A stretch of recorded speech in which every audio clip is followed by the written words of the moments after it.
Hey, welcome back to Green Country Custom Baits. I'm Jeff. Today's paint patterns we're going to do is the Wild Gill off of my website. It's kind of a bluegill pumpkin seed type color. I call it a sunfish, but it requires a lot of different depth and different techniques that we're going to go into to provide that depth so those colors will truly stand out. We're going to paint them on the Strike King sheds, original King sheds. And this is a pattern I've been needing to do. The website needs updated. That old picture's old, and I'm kind of using some different techniques to do it. So won't you follow along today as we spray some paint.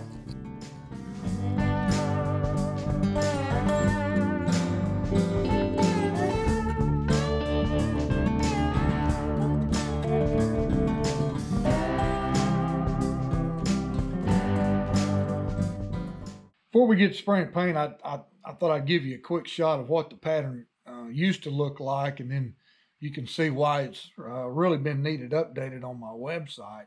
So let's take a look at the website. If you haven't ever been to it, just Google or just type in Green Country Baits, and along the top of my website, you've got pretty much everything: the about page, custom orders, the price list, all my shad patterns, the perch and gills, crawls, real scale series, zombie bait fish. So anyway, merch is down here under more. We're going to go to perch and gills.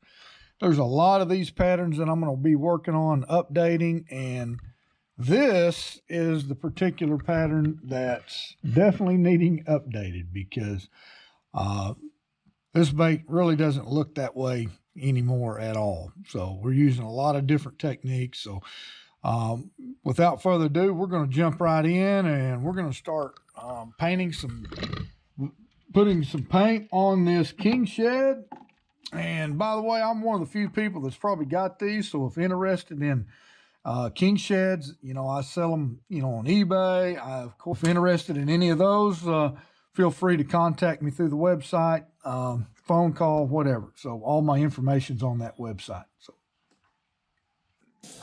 first thing we're going to go with is just a transparent yellow, my Createx.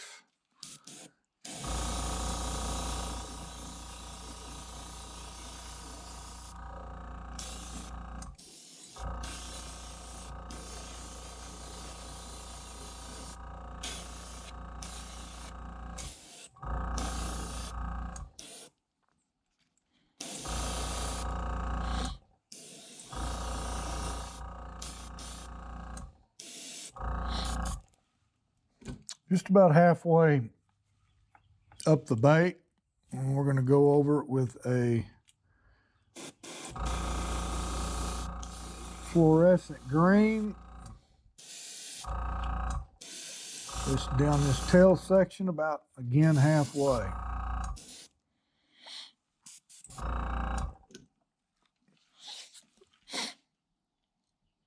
That's what we've got to this point. Next up, we're going to add a little semi-opaque emerald green. We're just going to do a few dots around in the area where we're going to put our perch stripes. So just a little bit darker green, just spray some dots. Again, we're working on layering.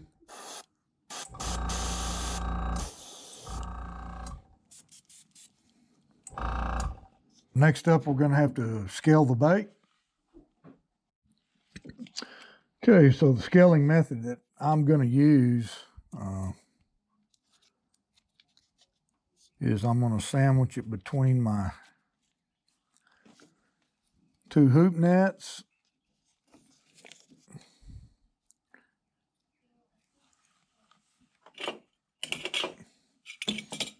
These little binders help kind of hold things in place for you. Binder clips. I've showed this in other videos, so I won't bore you with all the details. Sorry, I'm all over the damn place. All right. It's hard to do this and try to film and all that at the same time, I can tell you that. All right, that keeps that good and tight on the bait. And next up, we're going to come back with some yellow ochre, however you say it. Okay, again, spraying about 25 to 30. We're going to throw that scaling, start building our layers.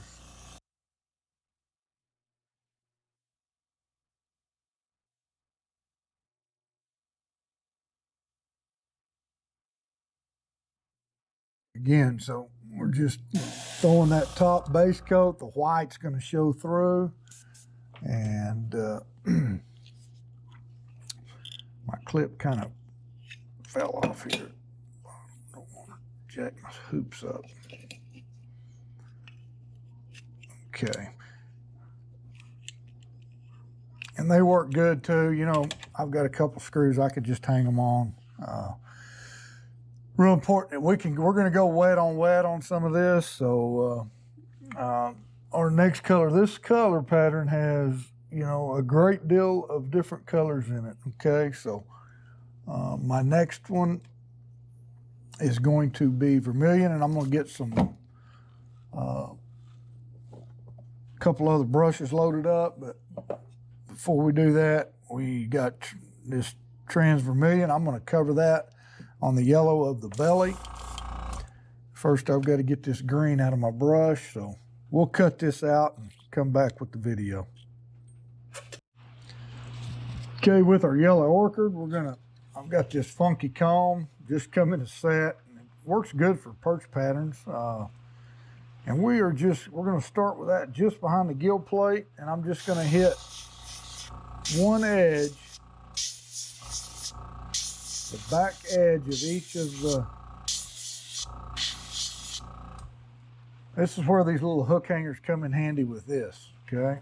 So just gonna put a little bit of a stripe, okay, down that front edge. We've already done this side, so then we're gonna come back with black magenta, okay? This is a wicked color. Okay, so we're going to lay that in there and start. And again, I'm going to use the same method. I'm not spraying this in. I'm just going to hit the edges of it. Well, there's a magenta. Let's get that lined up a little bit straighter. Mainly spraying on the comb itself.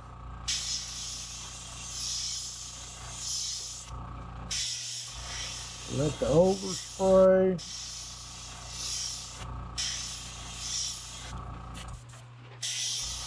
work into the bait.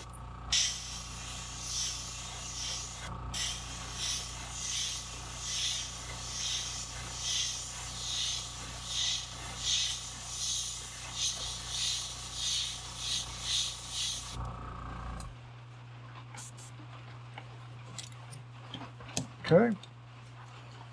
So you can see we're getting some overspray into the bait, but yet it's still allowing the colors to come through that we've previously put down. So again, we'll do the same thing on the other side.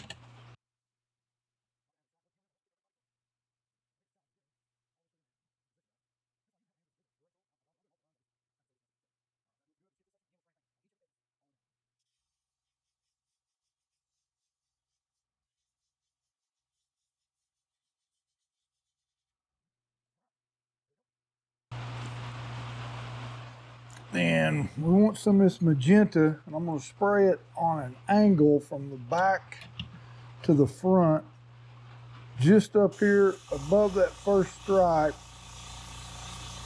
and toward the top of that eye. And same thing on this side.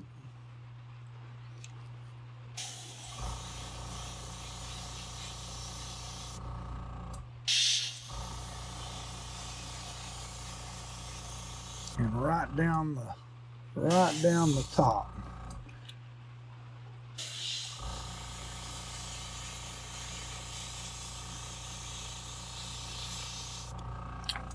I don't know how well that got on film, but what that's going to do is give us a Again, allowing some of that orchid color to come through, not trying to cover that up, but yet giving us that somewhat of a 3D scale effect.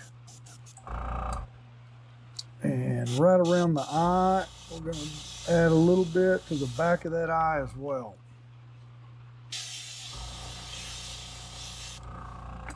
Okay, and once we take the mask off, you're going to be able to see this a whole lot better.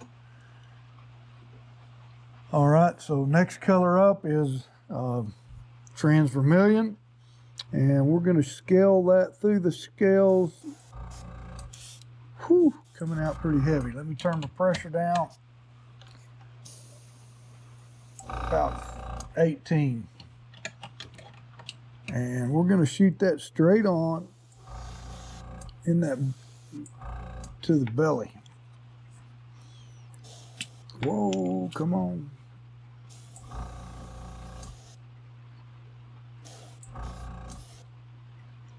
Just let that drift down the belly a little bit and fade toward the back.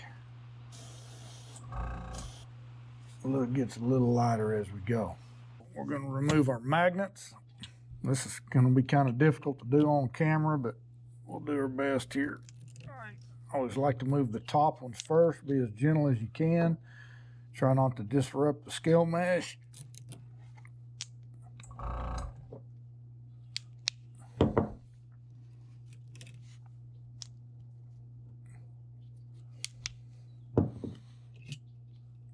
Okay, move your binder clips and then just pull your top off. Okay. So that's what our pattern looks like at this point, and we're nearly done with our layering.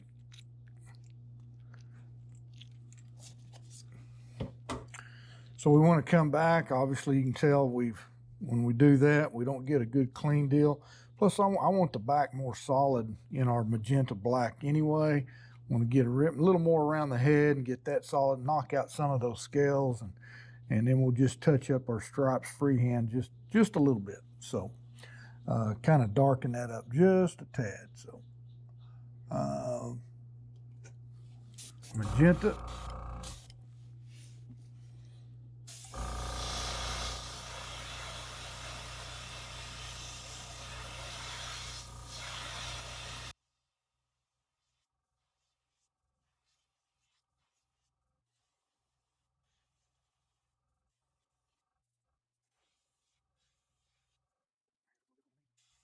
I'm just darkening in the top of that stripe just a little bit. Knocking out a little bit of that scale.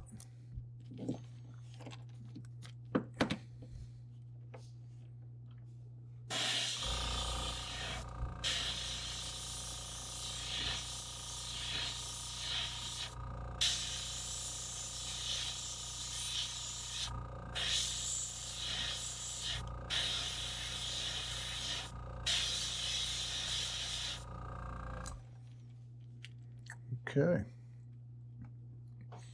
So there's our bright, wild gill. And it's pretty wild. It's a pretty wild looking color, right? Good bright, good stained water. You know, the sunfish and all that's going to be spawning here before long. It's April here in Oklahoma, so not too much longer, and we're going to get a good bluegill spawn. So all that's left on that bait is for us to do our, I should have left that over here, is to do our gill plates. And I think today I've got several different maskings, but I just got in some stencils from Insane Stencils right here. This dude here came out of Oklahoma. Be cool to meet the guy, but anyway, we've got a kind of a fin stencil here, but we also included on that comes with a little ear. All right, well, we're gonna do a 2-color ear.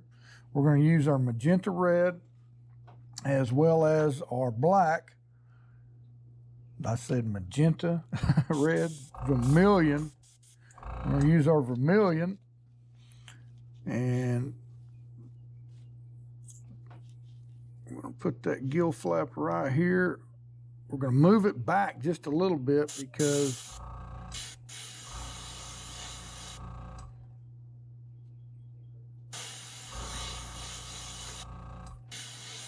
we're going to cover that. Golly. Okay. See, spraying at too high of a pressure. You see that? I don't know if you guys can see that. It's not very professional. Forgot to back my pressure off. We're still shooting at 28. This vermilion is really thin, 15, 18 pounds. After you've done one side, make sure you make sure that's dry. You can shoot it with your hair dryer or whatever. And we're going to come back on this other side. And yeah, the long side was up. We're going to do that again up here.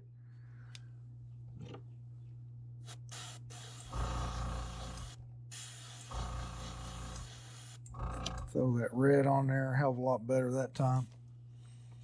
Then come back with our magenta, black, and got to up the pressure with the black. Get it up there about 28. And we're going to move it back. I said back earlier. We're going to move it back just a little bit.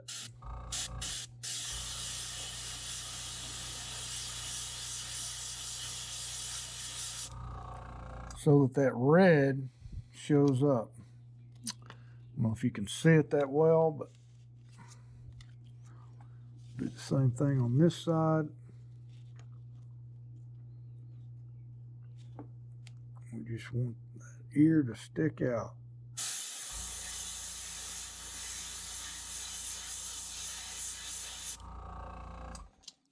Just like that.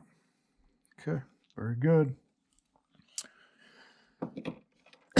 Excuse me. You got the ear flap. Last thing we're going to do is we need our Laguna Blue. And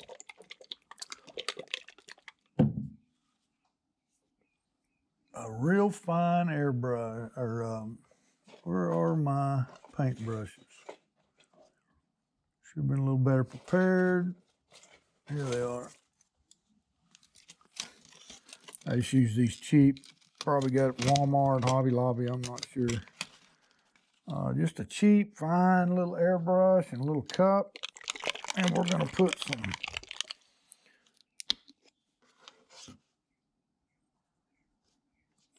some stripes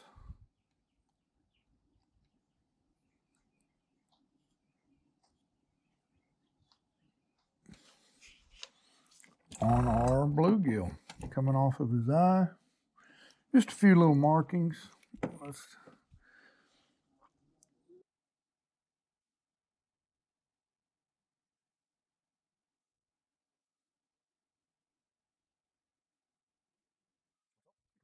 Most of your sunfish have got a little bit of that blue, a few dots, a few speckles. I'm not that great with an airbrush. I mean, yeah, probably with an airbrush too, but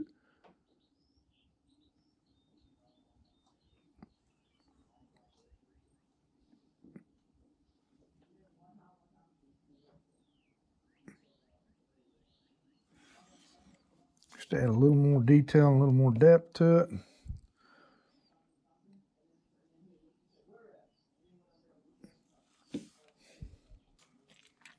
Okay, there's our wild gill. Wild gill sunfish. Completed pattern. Put some nice gold eyes in. We'll shoot some pictures with a good camera after this. So again, thank you for tuning in. Hope you liked the pattern. If you did, make sure you hit the like button right now. Just smash that like button. Consider subscribing. And when you do, hit the bell so you can get updates. I'm pushing videos out, a couple times a week. I've got a complete online tutorial for the beginner on there. We're doing some DIY stuff with stencils and We've also got some product reviews on there. So, and I think that'd be good. Let's take this out and test it during the bluegill and just show you how good of a fish catching bait this is. So, again, thanks for tuning in, and we'll see you next time.